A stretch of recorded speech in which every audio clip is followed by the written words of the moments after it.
Bom, pessoal, vou fazer um vídeo de segunda parte aí do meu Cadete SLE 93 Cinza Astúrias. Vídeo um pouco improvisado aqui, não é exatamente onde eu gostaria, mas tive que iniciar tantas vezes aí por conta de barulhos externos e tudo mais. Eu vou pedir que vocês me perdoem aí. Eu queria realmente registrar esse vídeo a respeito desse carro. Por que eu estou fazendo esse vídeo de segunda parte, né? Porque faltaram comentar a respeito de alguns detalhes desse carro, né? Quando eu fiz o primeiro vídeo, eu não comentei a respeito de uma característica muito importante dele, que era um dos opcionais que ele tinha, que era bem raro, né? Que era bem difícil de encontrar na época. Esse carro, quando ele foi pedido pelo primeiro proprietário, ele foi pedido completo, com exceção de alguns opcionais, né? Quais opcionais que ele não tinha?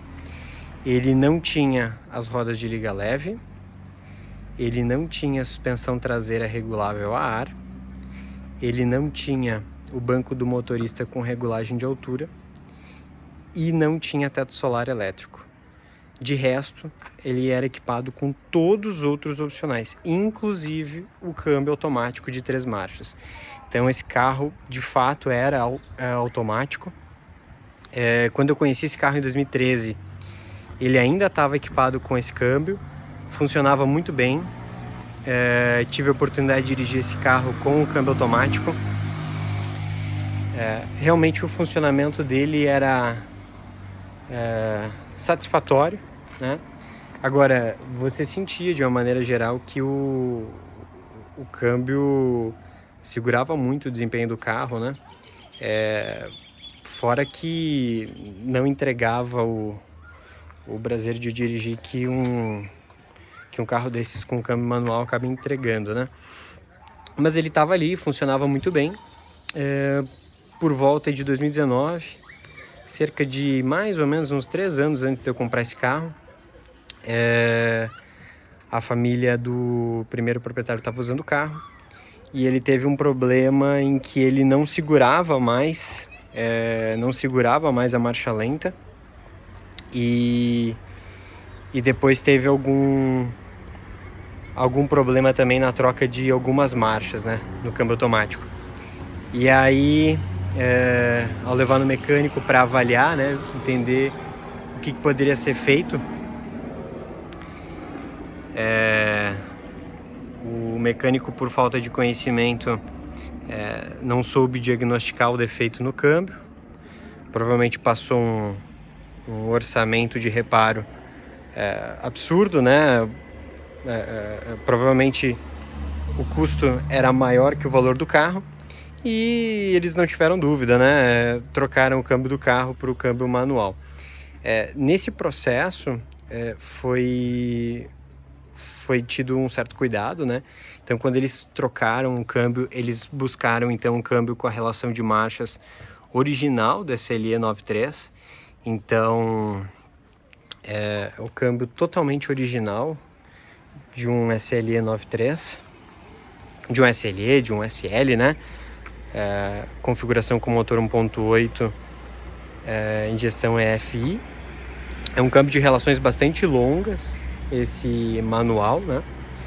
E aí, então, nesse sentido, parte da história do carro foi bastante modificada, né? Confesso para vocês que eu particularmente não teria feito essa intervenção, mas eu fico um pouco dividido, né? Se por um lado eu acho ruim, porque eu perdi a originalidade, as características de fábrica do carro, por outro lado, eu tenho um carro que tem uma dirigibilidade, né, que entrega um prazer ao dirigir muito maior do que seria se ele fosse automático ainda, né? Então, como eu comentei, eu dirigi ele ainda com o câmbio automático e era satisfatório, né? Mas parava por ali, né? Ele não entregava o nível de satisfação que eu tenho, por exemplo, dirigindo esse carro com um câmbio manual, né?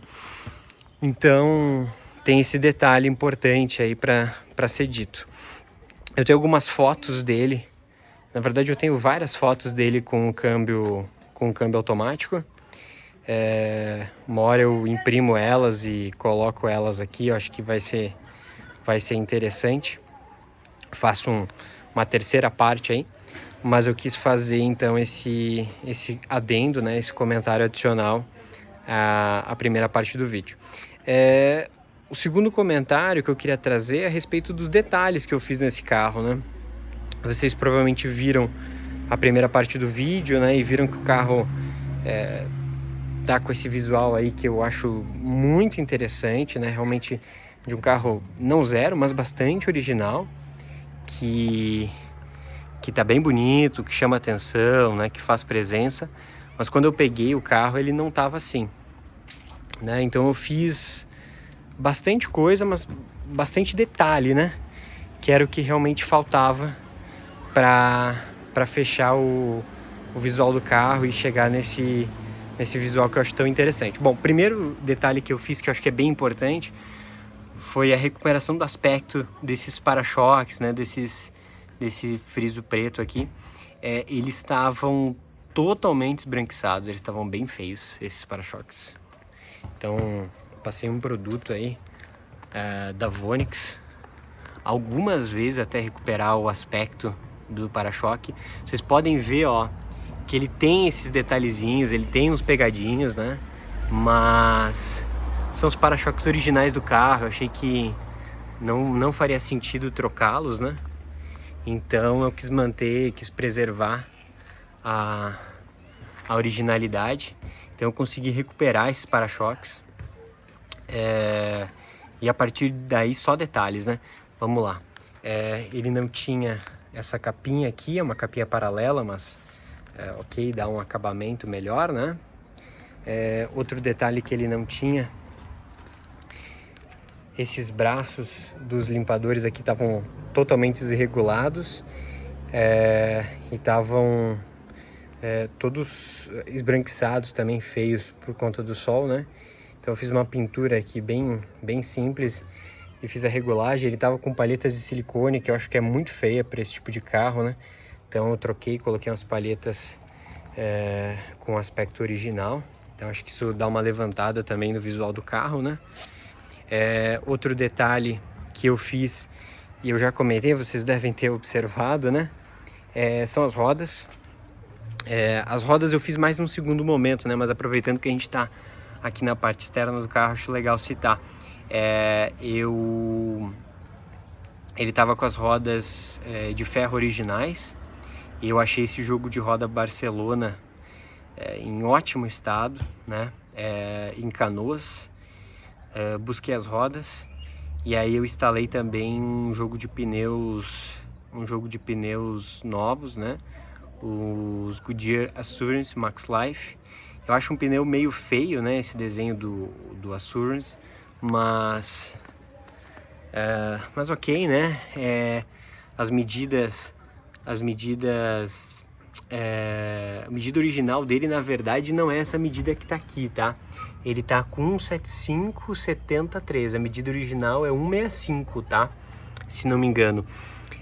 Só que a gente tem medidas muito restritas hoje, né, para pneu aro 13, então eu acabei comprando o jogo. Ele tinha dois pneus F600 bem antigos na frente, e atrás ele tinha acho que era um par de GPS 2, só que cada um numa medida. Tinha um pneu numa medida 155, outro na 165. Tava uma verdadeira salada, né? Então eu resolvi trocar os 4 pneus. Os F600 que estavam nessa medida 175, eu acabei guardando, né? Porque eles ainda estavam bons, então vai saber, né? Quando a gente vai achar esse tipo de pneu novamente. Mas eu comprei esses 4 pneus novos, instalei. Então ficou bem interessante o visual nesse aspecto aí. E eu fiz alguns detalhes por dentro, né? Então eu vou mostrar aqui. Ó, ele faltava essas capas aqui dos cintos, né, dos dois lados. Eu comprei então uma reprodução de excelente qualidade, então ele dá um acabamento bem bacana.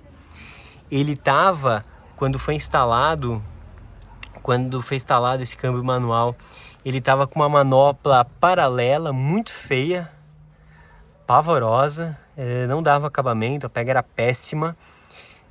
O meu amigo na época tinha um Cadete GL 96 1.8 FI também, e ele tava fazendo alguns upgrades no carro, né, de performance, até porque aquele carro dele o objetivo dele era um carro de pista, né?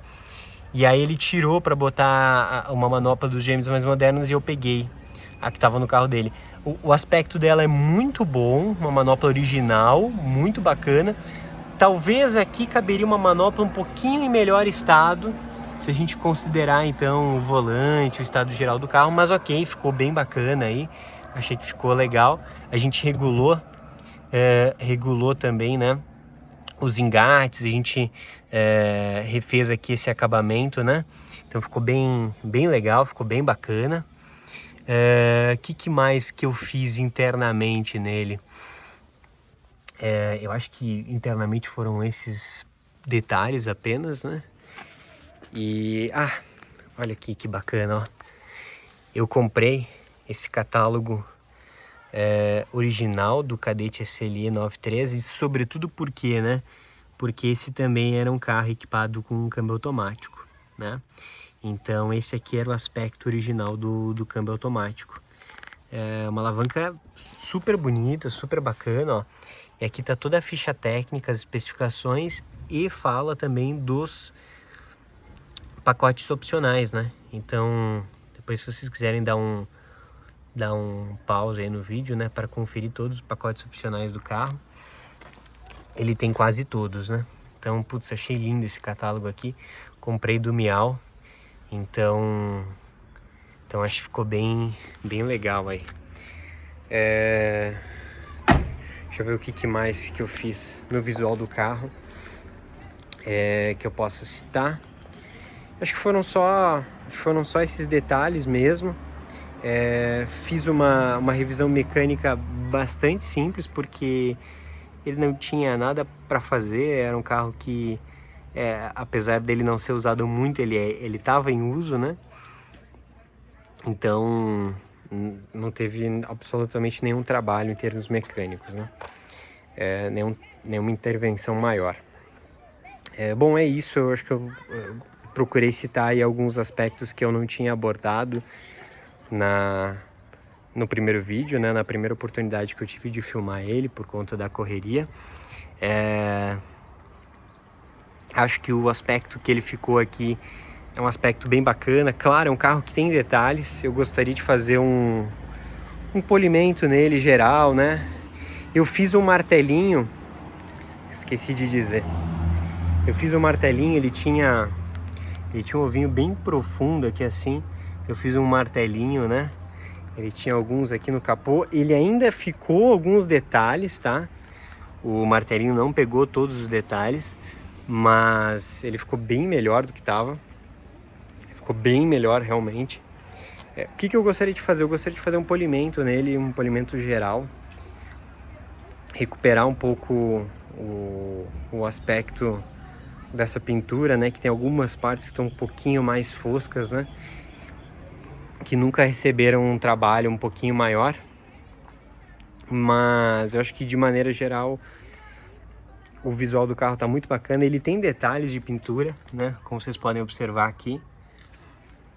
Ele tem alguns detalhezinhos, mas tem os detalhes no para-choque que eu citei, mas putz, mexer numa pintura original só por conta desses detalhes eu não acho legal, né? Então o aspecto dos para-choques está conversando com o aspecto de pintura do carro. Ele não pega sol, ele não fica pegando chuva a todo momento. E então eu prefiro deixar ele assim mesmo. As rodas de ferro estão guardadas. Se um dia eu quiser, eu simplesmente volto elas original. E o aspecto de fábrica do carro está resgatado. Bom, é isso. Espero que vocês tenham gostado aí desse segundo vídeo, dessa segunda parte um pouco improvisada aí. Mas acho legal a gente ir registrando a evolução e o que está sendo feito, o que já foi feito no carro. É isso, um abraço.